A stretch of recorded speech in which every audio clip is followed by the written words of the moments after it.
Quackity quack! We are backity back with another episode of the Duck on a Rock Sports Podcast. I'm Colin McDonough.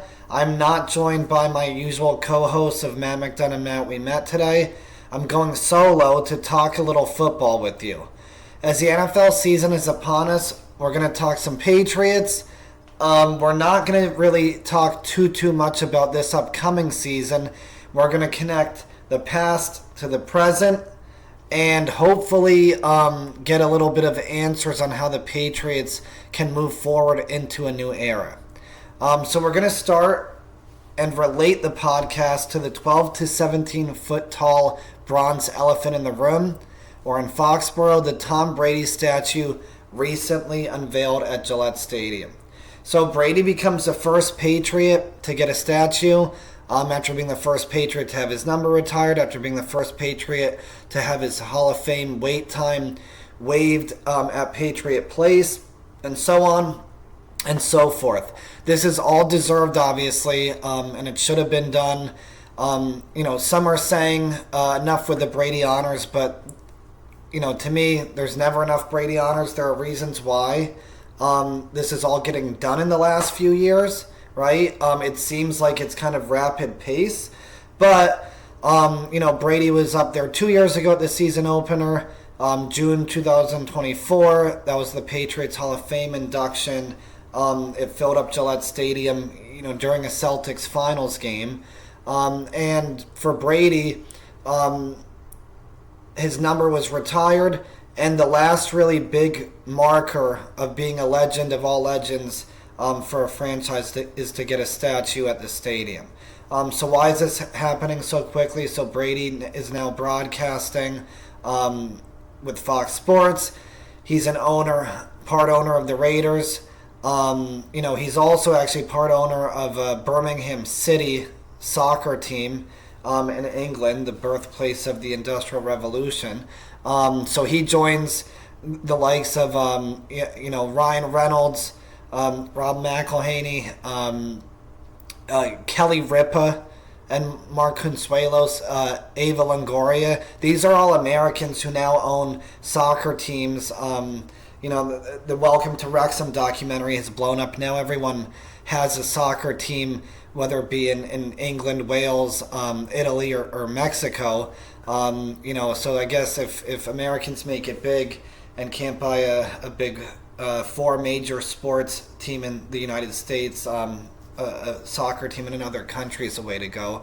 So maybe someday if we, ever get a sponsor, we're only a few thousand listeners away, there could be a Duck on a Rock sponsored soccer team in a country coming to you. So getting back to American football, not international football, right? The Patriots honors should be pushed through so Brady can focus on all other aspects of his NFL life, right? So again, if he's broadcasting each week, if he is, wearing white satin Raiders jackets to Las Vegas during the preseason, he's literally involved in another franchise. Might as well do all this now so he can close his New England Patriots chapter and move on to another one. Secondly, Bob Kraft is 84 years old, right? I'm sure he wants to be the one making the speech, unveiling the number and statue like he has the last couple of years. Another quick aside, the speech was very well done by Kraft. He summarized very well how Brady made Patriots fans feel his 20 years playing in New England. Patriots fans felt invincible, even if, one of the co-hosts and I and our father didn't always feel that way watching the games, and our poor mother certainly didn't feel that way, at dinners before and after games. But you expected the Patriots to win any game going into it, and even if the Patriots were losing, Tom Brady made it feel like they were going to come back, right? So Kraft did a good job with that, and again, Kraft wanted to be a part of this. I'm sure he's always called Brady like another son to him. And lastly, I think Kraft is also trying to make up for the mistake of letting Brady wear another uniform, right? Making sure any visitor to Gillette Stadium knows Brady is forever a Patriot, right? And this all comes at a good time with the hire of Mike Vrabel. Drake May's entering year 2. Christian Gonzalez, we'll see how his hamstring does this year, right? But the Patriots, we look forward to talking about them a few times this season. They spent a lot in free agency, had a good draft. They have, an easy schedule, finishing 4-13 last year. So 9-8, 10-7. The playoffs are not out of the possibility for the 2025 New England Patriots. So we will discuss, the current state of the Patriots throughout the season, as well as just NFL, college football. We hope to have some Patriots-centric and even other NFL and college football guests on the podcast. But just to talk about the statue pose, for once, I agreed with Felger and Maz, in August when they talked about it. Probably go against Felger and Maz later in this episode. But the pose should have been Brady either yelling "Let's go" when he ran out of the tunnel to public service announcement for all those years, pumping his fist as his pregame ritual. My second choice was just Brady in the perfect throwing stance, right? Some people said, well, have him holding a Super Bowl trophy. A lot of times he was kind of either, he was out of the uniform with a Super Bowl champion t-shirt. Overall, right, it wasn't a bad statue. It was well made. I think overall, the pose is not something that we remember as an iconic image, right? Brady holding the helmet down low with his fist up in the air, right? He ran out in a couple of Super Bowls raising his fist, but he never ran out with his helmet. He also never really had any big picture of him. I think, there was one circulating around Twitter saying it was from a game in New Orleans in 2017. Not in September, so not really a big thing. But hey, even, for the sculptor to do a larger-than-life statue for someone who was larger than life for Patriots fans, it's not a bad statue. It's better than Dwayne Wade had with the Miami Heat. It's a better tribute than Washington gave to the late Sean Taylor. That wasn't even really a statue. It was a mannequin, if we even want to call it that. So if I were grading the statue, I'd give it a B. It does kind of make Brady have slightly too small of a head. Obviously, the proportions are probably tough when you have dimensions of that size. One of our avid listeners, he was told for years he had too small of a head, and then it turned out his head is normal size, and some of our hosts, unfortunately, had the pinheads like Brady's statue. So, I think overall the statue was really good for the Patriots, for Brady, and a good way to kind of move on to a new era. And another quick aside, just on statues in the city of Boston and surrounding areas in Massachusetts and New England. So when you think about statues, Boston is a city of statues, right? A lot of history, from 1600s to now, but also just in general of different sectors of life, of statues of politicians, military, writers, and of course athletes, right? So Red Auerbach and Bill Russell statues are a block away from one another. Red Auerbach's in Quincy Market. Bill Russell is in, to the right of City Hall and City Hall Plaza, heading towards the old State House. And they were put up, even though they're a block apart, they were put up 30 years apart. Auerbach got his first, even before his final championship as a Celtics executive. I believe it was put up in 1985.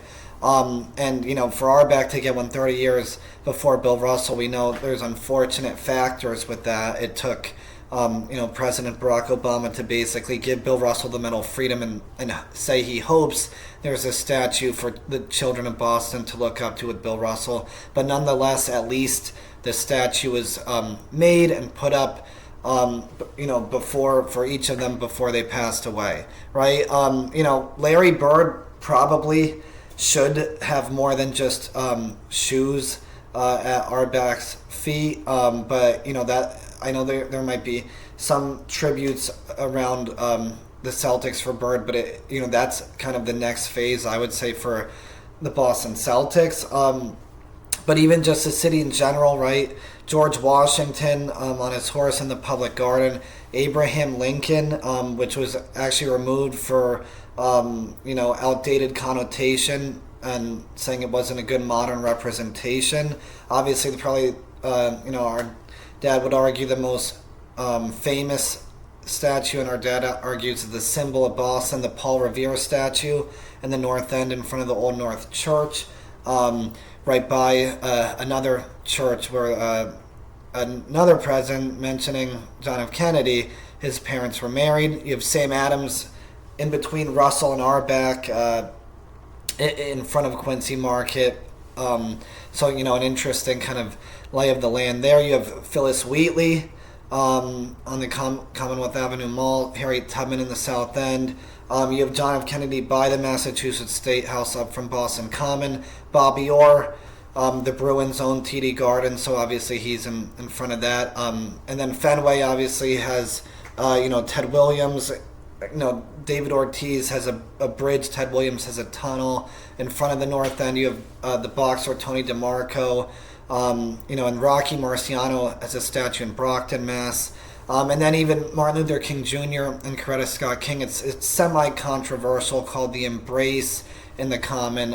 It's not showing their full bodies, but it's based off an image, a photograph when MLK won the Nobel Peace Prize, and his wife Coretta Scott King hugged him. So obviously he has a connection to Boston University.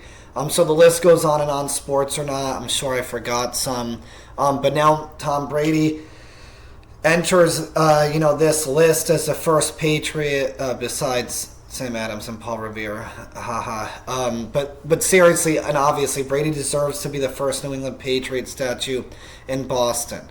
And Kraft, he owns the land in Patriot Place in Foxborough, so it makes more sense. Patriots fans going to a game by the Gillette Stadium Lighthouse, they could take a photo with Tom Brady there instead of having it just in a random spot in the city of Boston proper.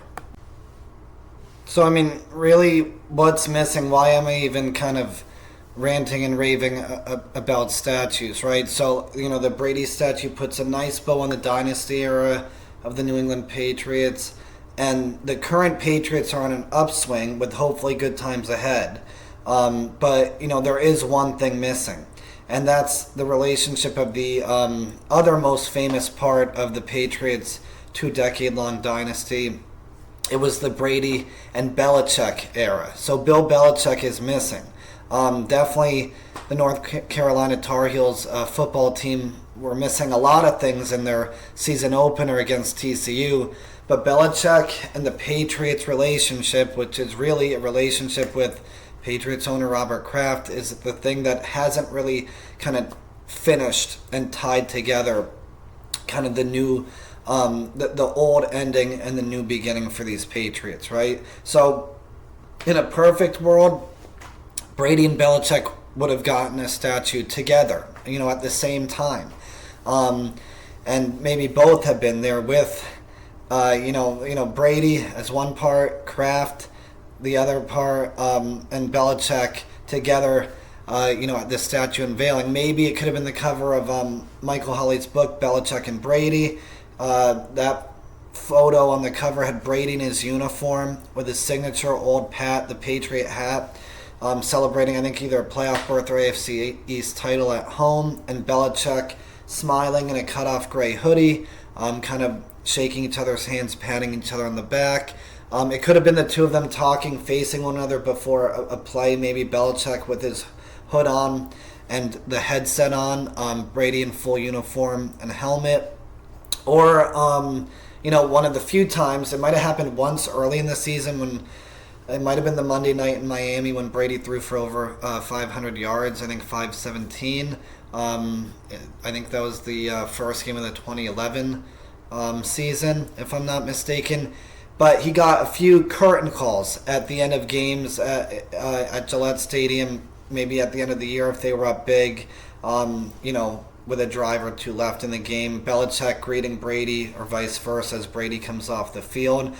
Because the Patriots dynasty was Brady and Belichick. So even with all the reasons we can acknowledge that it's a player's game, and it was slightly more Tom Brady than Bill Belichick, according to most, they worked together. They worked in concert, even with large egos and vying for power. They did not let it prevent them from winning 6 Super Bowls, going to 9 Super Bowls, 17 division titles, or however many accomplishments you want to list.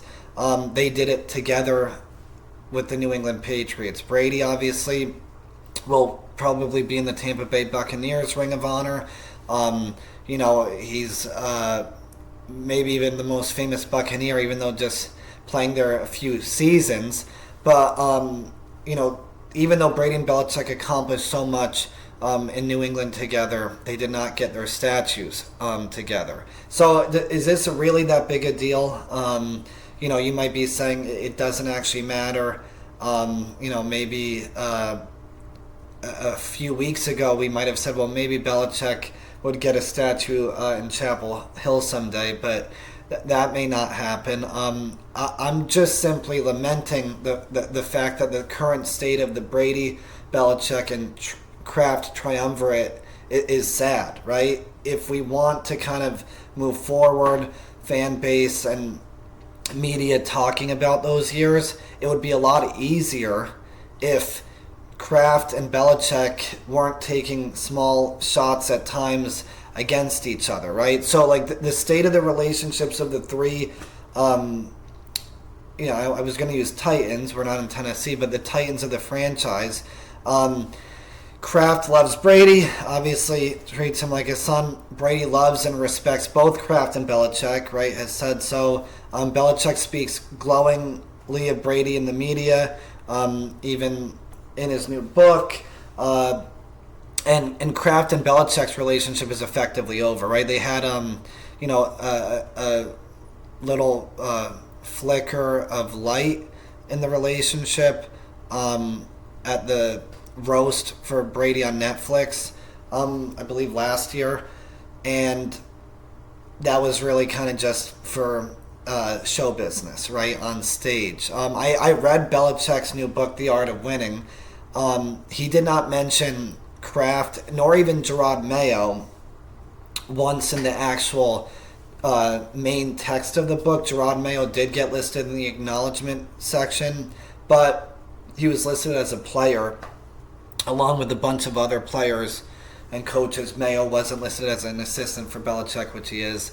But Belichick on the third to last page did reference in kind of an ambiguous line that putting the football team goals ahead of ownership goals in Foxborough led to a fractured relationship, and didn't really elaborate other than just saying fractured relationship. And we obviously all know that, right? So it's sad as a Patriots fan to see. There's so much to be thankful for from the three of them, and to be even hopeful for. With the current state of the Patriots, and even, hopefully get to see the Brady statue at some point. When you think about it, right, so this kind of timeline, right, comes at a point where, I think the Patriots will be good this year and the next few years, as some of the reasons we mentioned earlier. And a lot of people in Boston, whether it be sports talk radio or, callers of Boston sports talk radio or media or fans, or people on social media are saying, it's time to move on from the Brady and Belichick era. So, first off, right, I don't know, why we would fully move on ever when the 6 banners are so big. I don't compare every snap to the old guard when I watch a Patriots game, right? Last year, beating the Jets was probably the biggest moment of the whole season.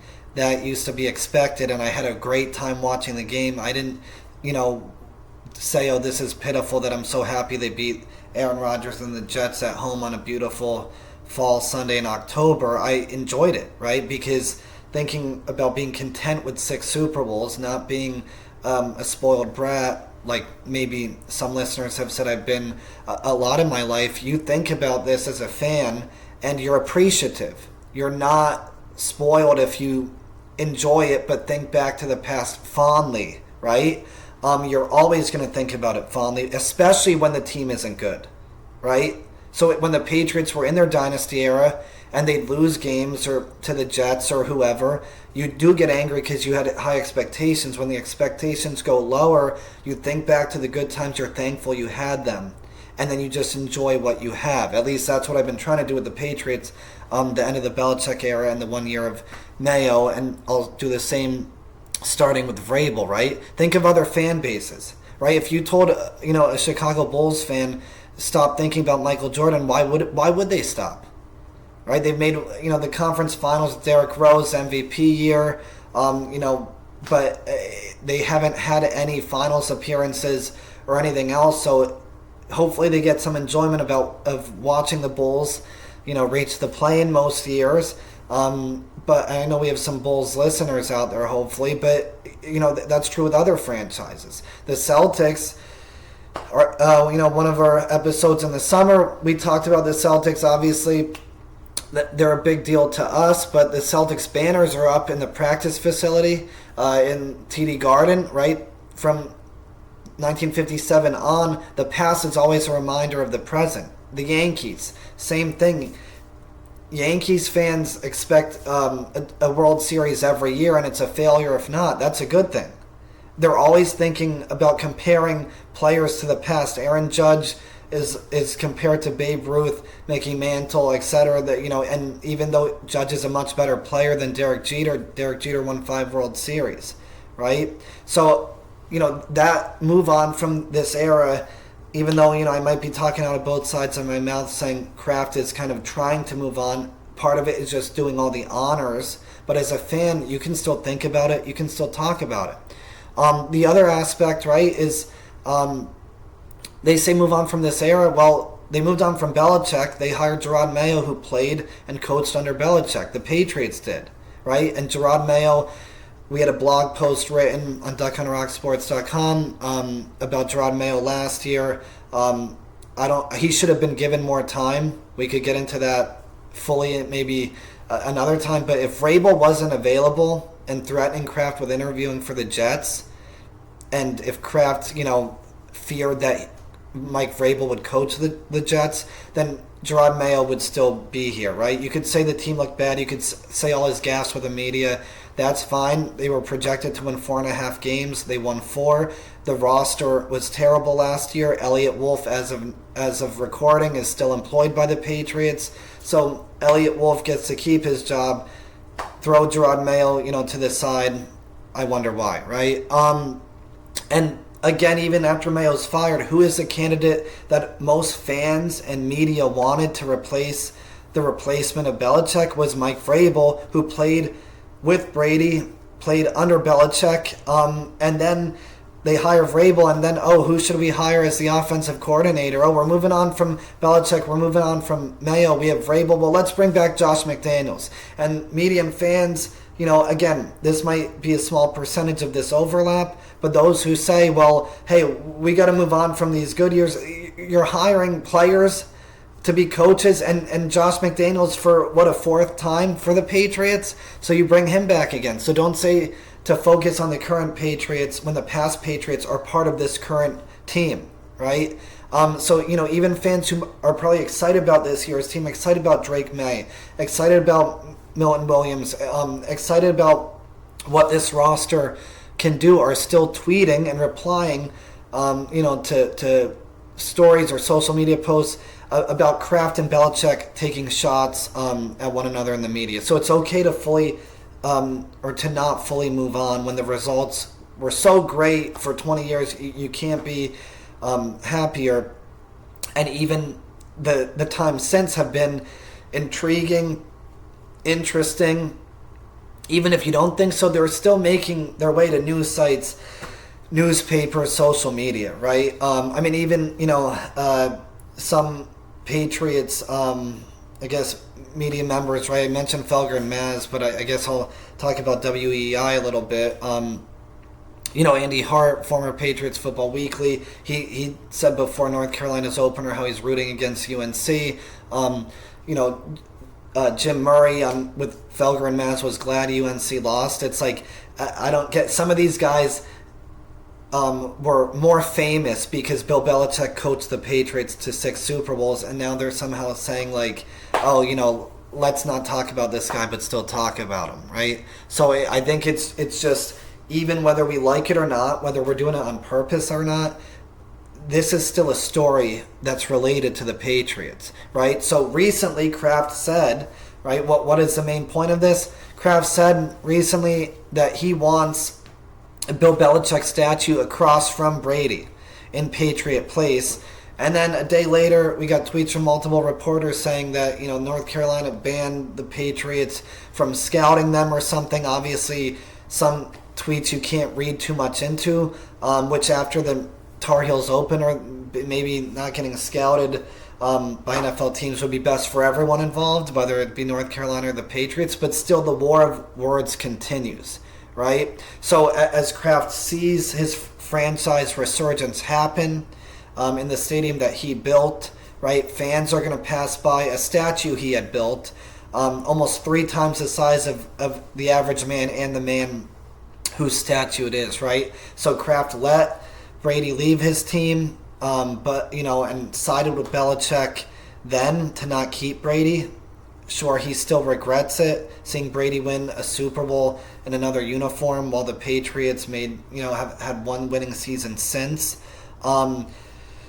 These things led Kraft to making sure that Brady was immortalized in bronze. In his original, I think I could get the colors wrong, nautical blue, century silver, red, white, and blue Patriots, right? Now the coach that he initially chose over Brady and then chose to get rid of him is wearing Carolina blue, or trademark gray cutoff sleeves hoodie. Well, unfortunately not having a trademark performance from his team, right? So I think hopefully Belichick and Kraft can come together. At this point, I think it'll be more on Belichick. Besides going to Nantucket, who knows how many trips up here he'd make. I think Kraft put the ball in Belichick's court. I think those comments actually came right after Belichick got embarrassed on national TV on Labor Day. So it's almost also even Kraft saying, "Oh, of course I want a statue of Bill Belichick." It was almost kind of like salt on the wound to kind of bring that up. But the hope is that Belichick and Kraft can come back together to make sure that Brady and Belichick then are together in the same plaza in Foxborough, and not have them be separated again. And I think that would put the perfect end to the Patriots dynasty.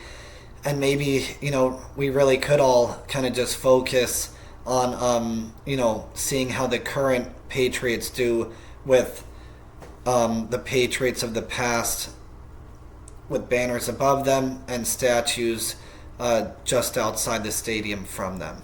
So thank you so much for being a part of our listening community. Please like and subscribe to our podcast on YouTube, Apple Podcasts, and Spotify. You can also get podcast episodes as well as reading all of our blog posts.